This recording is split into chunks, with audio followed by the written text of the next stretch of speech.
গত 17 বছর যে ভাইরা বিএমপি করছে, আওয়ামী লীগের সময় আওয়ামী লীগের লোকজনের কাছে মার খাইছে, তারপরে কেস খাইছে, মামলা খাইছে, জেল খাটছে। এই এখন বিএমপি ক্ষমতায় আইছে, এখন এই সুখের সময় দেখবেন তাদের কোনো পদ নাই, তাদের কোনো মূল্যায়ন নাই। দল থেকে তাদের দলের কাছে তারা এখন বোঝা হয়ে গেছে। এই দলের কাছে এখন ভালো আছে কারা? কারা এখন ক্ষমতায় আছে? কারা এখন পাওয়ারফুল? যারা আওয়ামী লীগের আমলে আওয়ামী লীগের লোকজনের পাও চাটছে, আওয়ামী লীগের গোলামি করছে, যারা চাটতে পারছে, তারা এখন দেখবেন যে বিএমপি সাজছে। এখন তারা বিএমপির বড় বড় নেতা, তারা এখন বিএমপির বড় বড় মাথা আলালো করছে তারা। আসলে রাজনীতিটা এরকমই, যে আপনি যতক্ষণ পর্যন্ত চাটতে পারবেন ততক্ষণ পর্যন্ত আপনি ভালো থাকবেন। অর্থাৎ সুবিধাবাদ জিন্দাবাদ।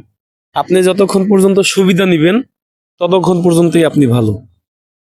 সুবিধা আপনি আপনি যদি চাটতে পারেন তাহলে আপনি নিজের দলের কাছেও ভালো থাকবেন, বিরোধী দলের কাছেও ভালো থাকবেন।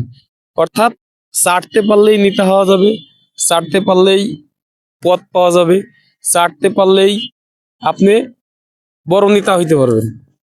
অতএব যদি আপনি ভালো মানের, ভালো আহ, ভালো মন মানসিকতার, ভালো সৎভাবে যদি আপনি রাজনীতি করতে চান, সেটা আসলে বাস্তবতার সাথে কোনো সদৃশ্য বা মিল থাকবে না।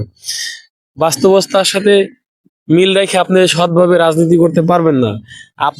আপনি যদি রাজনীতিতে ঢুকতে চান, তাহলে প্রথম আপনাকে চাটা শিখতে হবে। কেমন চাটা শিখতে হবে?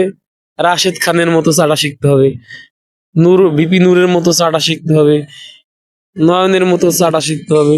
এই চাটতে চাটতে যখন আপনি জিহ্বা ক্ষয় করতে পারবেন, তখন আপনি সব দলেরই নেতা হইতে পারবেন।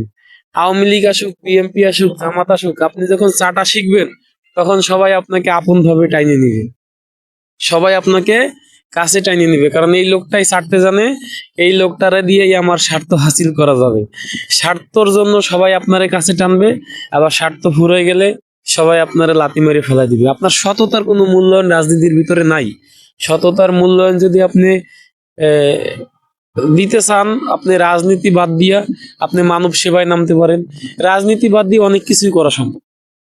রাজনীতি বাদ দিয়া অনেক কিছুই করা সম্ভব। আপনি যদি একজন সৎ মানুষ হন, আমি সাজেস্ট করব যে সৎ মানুষের জন্য রাজনীতি না, রাজনীতি হচ্ছে চাড়া মানুষের জন্য, খারাপ মানুষের জন্য।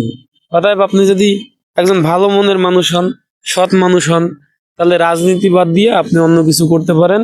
অন্য কিছু করলেও আপনার মানুষ চিনবো, মানুষ বিশ্বের বুকে আপনিও মাথা উঁচু করে দাঁড়াইতে পারবেন রাজনীতি বাদ দিয়ে। যদি